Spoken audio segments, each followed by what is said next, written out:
தை அமாவாசையை முன்னிட்டு திருச்செந்தூர் கடற்கரையில் அதிசய நிகழ்வு.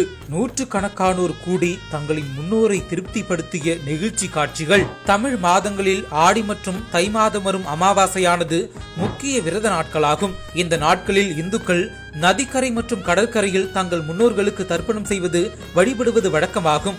இந்த நிலையில் இன்று தை அமாவாசையை முன்னிட்டு நேற்று திருச்செந்தூர் சுப்பிரமணிய சுவாமி கோயில் அதிகாலை 4 மணிக்கு நடை திறக்கப்பட்டு 4:30 மணிக்கு விஸ்வரூபம், 5 மணிக்கு உதய மார்த்தாண்ட அபிஷேகம், தொடர்ந்து காலசந்தி பூஜையாகி தீர்த்தவாரி நடந்தது. தை அமாவாசையை முன்னிட்டு காலையில் ஏராளமானோர் திருச்செந்தூர் சுப்பிரமணிய சுவாமி கோயில் முன்புள்ள கடலில் புனித நீராடி தங்களது முன்னோர்களுக்கு தர்ப்பணம் கொடுத்தனர்.